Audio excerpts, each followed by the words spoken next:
Touch back from Hartfield. 1-0 Burnley. Scott Hartfield. He's been threatening that recently. And all the Burnley players run to the Darwin end. Oh, what a goal! What a goal from Robbie Blake! Burnley's first goal in the Premier League is something very, very special. Wade Elliott has that change of pace and he's got away from Montgomery. Into the path of McCann and the follow-up finds the net. What a strike from Wade Elliott! A bolt from the claret and blue. Oh goodness me! What a goal from Patterson! If that is to be the one that takes them to Wembley, you cannot argue with that. Pure quality. Here goes Mike Conroy. Still time for a winner, maybe. John Francis! They came to York in their thousands. They're going home as champions. I mean, if there's any justice in the world, Burnley would surely score from this corner. Swung right in there. Ball in there. Yeah! Michael Keane! Oh, that's justice! That is justice at the Amex Stadium. Burnley are level and deserve to be.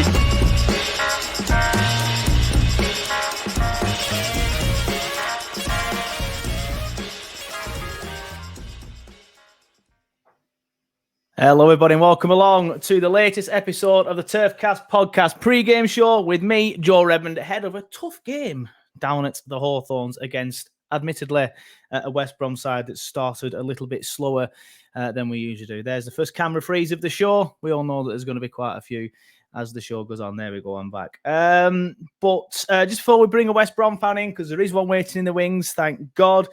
I do want to just chat quickly about, Millwall. Thought we were brilliant against Millwall. I know I said it in the 60-second review, but just to go a little bit deeper, I said it on Twitter as well, and people thought that I was criticising Johan Berg Gudmundsson. I wasn't. I just felt that when Benson came on, he offered a little bit more. I felt that Gudmundsson kept getting to the defender, and I'm shouting, skin him, and he's just cutting back and passing it back, which, it's the safe option. We're keeping possession. I get that we are now a possession-based side.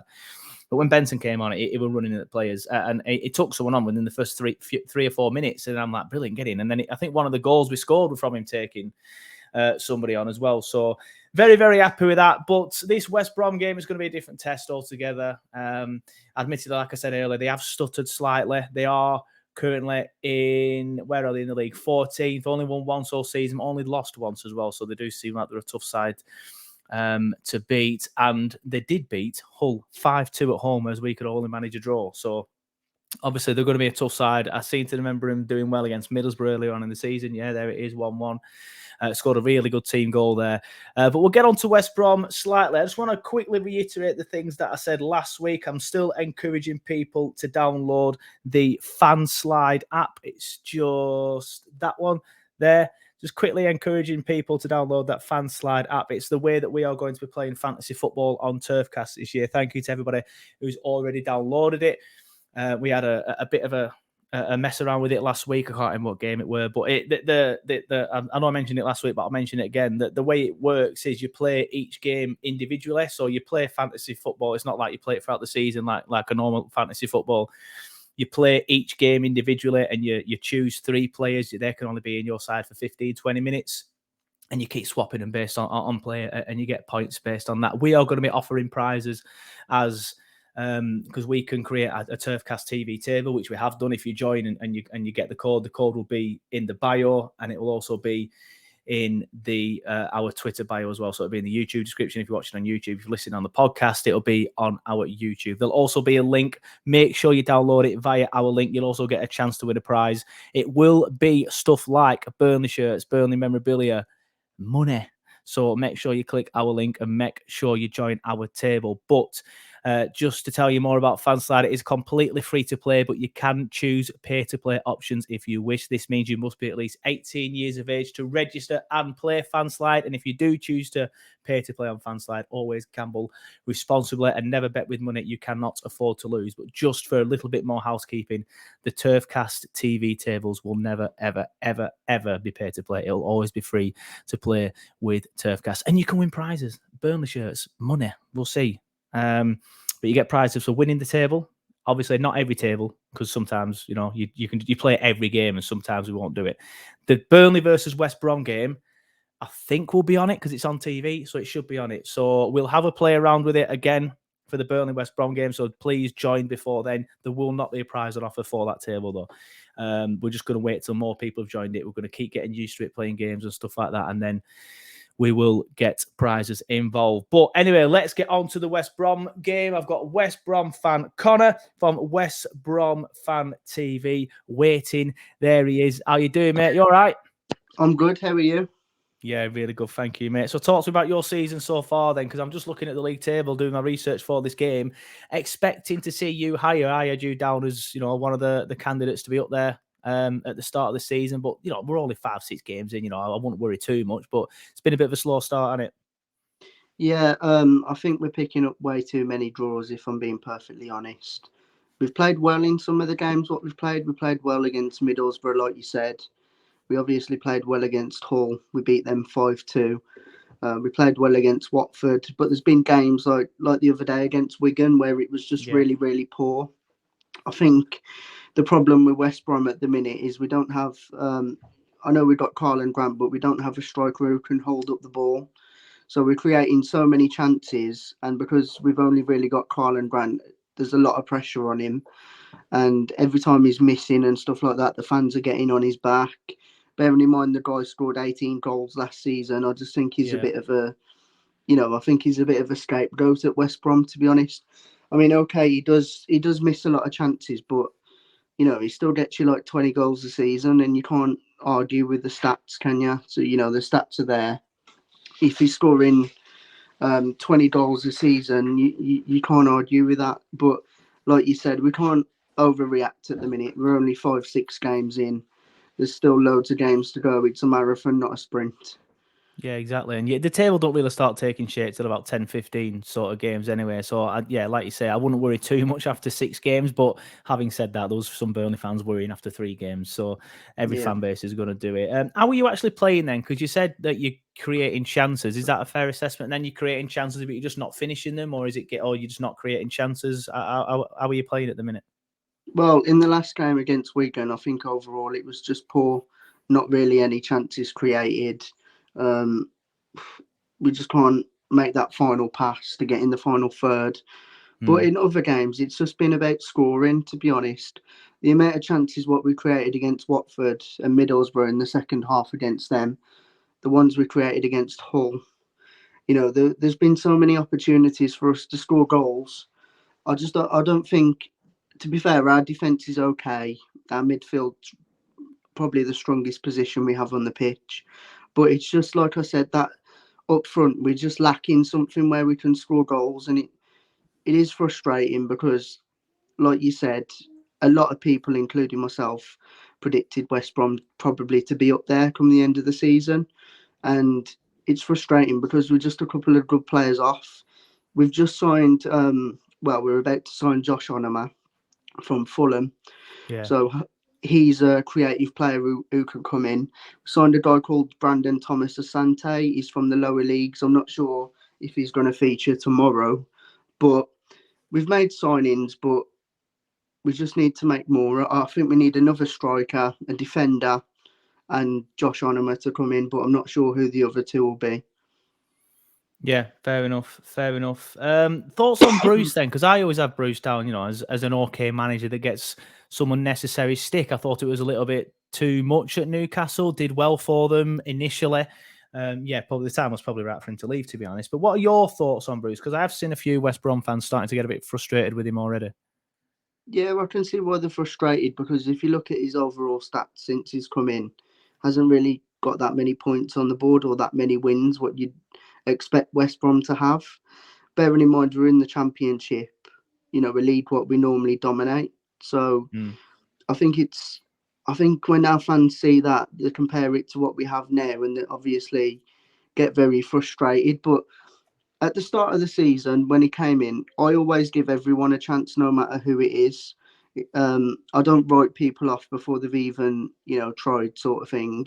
Yeah. So I'm all about giving people chances, and I'll continue to give Steve Bruce a chance. But if we make all these signings and we're still picking up draws and, not picking enough points up to go up, then I think it could turn quite easily, as it does in football. Football fans are very fickle. 1 minute you can absolutely love someone because they go on a 3-game unbeaten run, and then you could go and lose 5-6 games on the bounce, and everything changes then. I think the stick what he got at Newcastle was very over the top, really. I mean, not just okay, if you don't like someone's football philosophies, the way they manage the team, I don't think that should ever get to a personal level like it did with some of the Newcastle fans. I'm not saying all of them, because you can't paint everyone with the same brush, because a few people have said it on Twitter. But I just think some of it was unacceptable, and I did feel sorry for him. Yeah, completely agree, mate. But Newcastle fans are always over the top, aren't they? Well, again, not all of them, though. Players to look out for then. You've mentioned some of your new signings. I know Onuma from Fulham, he's a decent player. If he can hit the ground running, he can probably do quite well for you, to be honest. But some of the players that you've already got there, I know you beat us to Jed Wallace. We were reportedly interested, so he ended up going to you boys. So what sort of players should we be looking out for? Like, who's going to hurt us if a player does hurt us on Friday? I think, like you've mentioned, Jed Wallace, he's an absolutely brilliant player who can put in a good cross. Another player who I think you should look out for is John Swift. He's another player who we got on a free transfer from Reading. When him and Jed Wallace were both at their old clubs, they got bagfuls of assists and goals. I think they work well together in the midfield. We got OK Yakuslu, who we've just signed, who's another brilliant player. He was with us in the Premier League, you remember, in the COVID season, and he was our standout player under Sam Allardyce. Another player who went off the boil for about a year or two was Grady Diangana. Now, when he was under Slaven Bilic, the guy was on fire when he was playing around Mateus Pereira. When Pereira left, Grady Diangana was, benched a few times, and I think it hit his confidence. But we did spend like 15-18 million pound on this guy. Sorry. And I think this season, I think he's been brilliant. He looks like his old self. You got the likes of Carlin Grant as well, who can score a goal. Even though he does miss a lot of chances, he still knows where the back of the net is. I'd say those are probably our most dangerous players, what you guys should look out for. But like I said, I think both of us have, well, I haven't said it yet, but I said it in my preview. I think both of us have got some really, really good players, and we should both be aiming to be up there come the end of the season. Yeah, you've definitely got some good players there. A lot of good players there that you mentioned. Obviously, I'm fully aware of how good West Brom can be. But why do you think you've started so slowly then? You've mentioned, obviously, you're trying to create chances and stuff and score goals. I get that. But why do you think that is the case? Is it a system thing? Is it a confidence thing? Well, to be honest, the one thing I don't like about Steve Bruce is the fact that when we play at home, we only play one striker up front. Now, for me, I'm quite old-fashioned. I like to have two men up top, one player who can play off a taller striker to get, one big player who can knock down the ball for the little striker to get on the end of it. And we just don't have that. So, like, every time we kick the ball upfield, we've got to have a miracle to win a header. As well, I don't know, really. I just think it has been a slow start, to be honest. But like I said, we're only 6-7 games in. It's really hard to determine what, if we get to 10, 15 games, and there's still issues, I might be able to identify them a little bit more. But because we haven't saw our new signings or anything, it's hard to say like what the problems actually are. For me, it could be Steve Bruce. It could be something, I don't know. But hopefully we can get a win tomorrow night against you guys and kick on from there. Yeah. Well, hopefully not, but after that, yeah. Ambitions for the season then, and realistic ones. Obviously, I know I'd predict. I still think you'll be there or thereabouts, if I'm going to be honest with you, mate. But obviously, a bit of a slow start, not massively worrying because you're only 6 games in, like you say. But are you still aiming for top 2, top 6? What are your ambitions for the season? Well, at the start of the season, I was hoping that we would finish in the top 2. But I've looked at like the signings other clubs have made and the way other teams have started, and I think now for me it's going to be like 4th or something. As long as we go up, I'm not too bothered where we do finish. One of the reasons I do want to go up as well is not just because obviously the Premier League is the best league to play in, but for me it's all about the club as well, because as you know, whenever a club goes up, whether they go up by automatics or they go up by the playoffs, there's a lot of money what gets generated into the club, especially if they go through the playoff route. It's like the most expensive game of football ever, even more than like the Champions League, which is crazy to say because it's like the championship. But if we can go up, you've got 100 million in the club, whether that's on sales or nothing, it just keeps the club stable. And with our owners, I think that's what we need, because our owner doesn't want to really spend a penny of his own money. So we're running out of money now. I think we're in the last year of our parachute payments.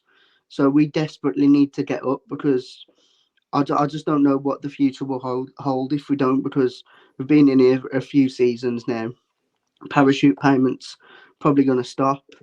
And we've got an owner who doesn't like to spend money. Yeah, he's a billionaire, but he's a 50p billionaire. He's one of those who's got loads of money, who doesn't want to spend anything. So it's really important that we do get this right and go up. Yeah, of course. Obviously, the Premier League generates so much money through broadcasting rights and things like that. And obviously, your brand is out there even more. So, yeah, the Premier League's always where you want to be financially.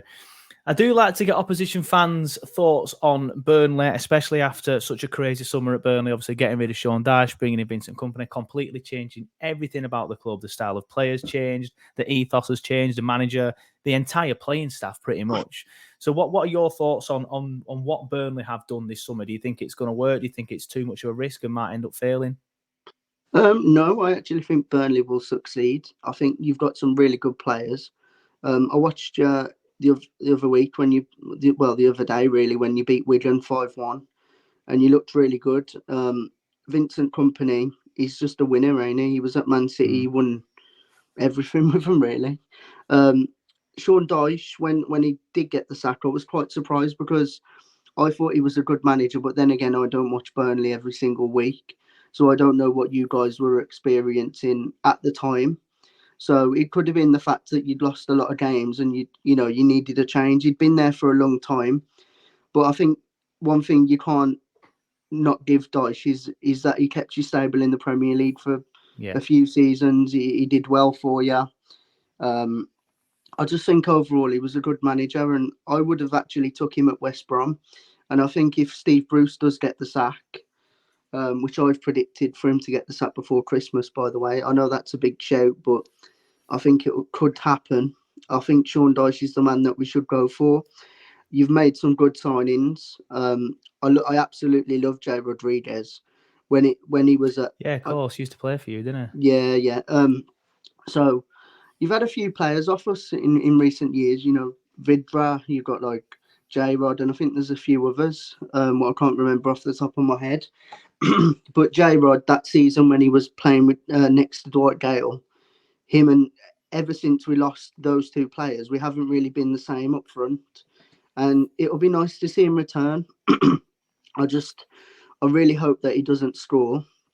But I do think Burnley will definitely be up there come the end of the season. I think you guys have got to really push for the automatic promotion positions, really, and nothing less.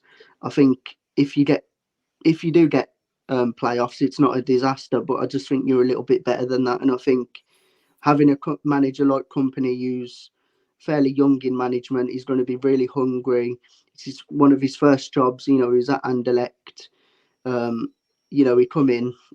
The Championship's a good league. It's one of the most competitive leagues in the world, in my opinion. You get teams who like surprise packages all the time, like Luton last season. We had the likes of Brentford.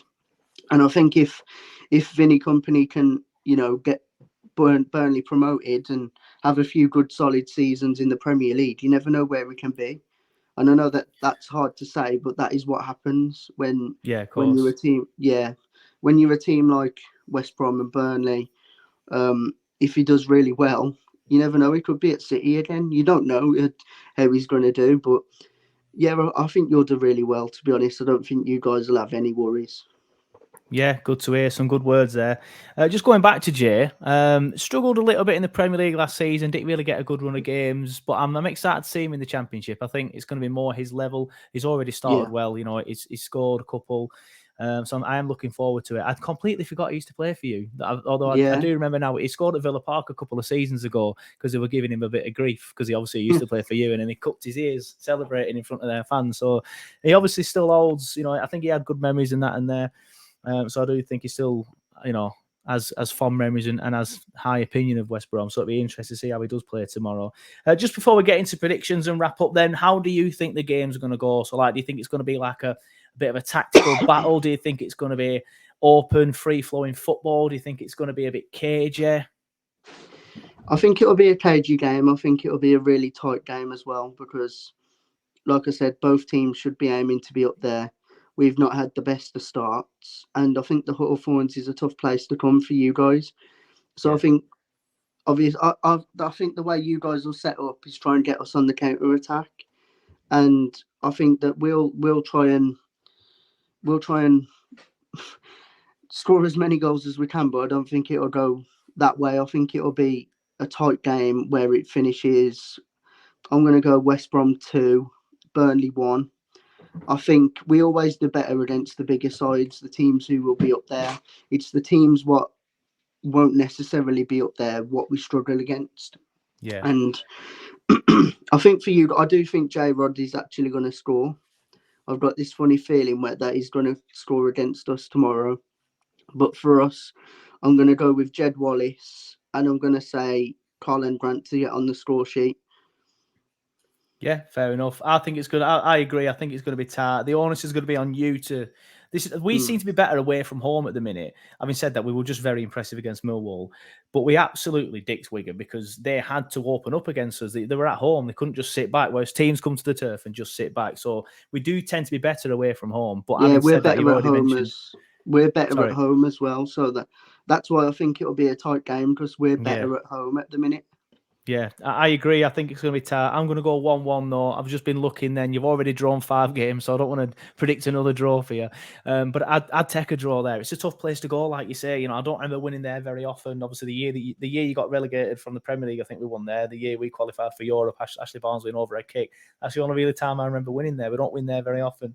So I'll take a 1-1, and we've got a tough little run coming up. We've got you, then we've got Norwich, then we've got Preston, and haven't even conceded a goal yet. I mean, I'd love it if we went there and dicked them 4-0. I hate Preston, so that'd be very, very satisfying if that happened, but I can't see it. It's going to be a tough run, so I'll take a point at your place, a win at home to Norwich, even though as tough as that will be, and then maybe a point away to Preston. So I'm going to predict 1-1. But just before we do go, mate, do you want to let everyone know what your YouTube channel is and where they can find your content and where they can give you a watch?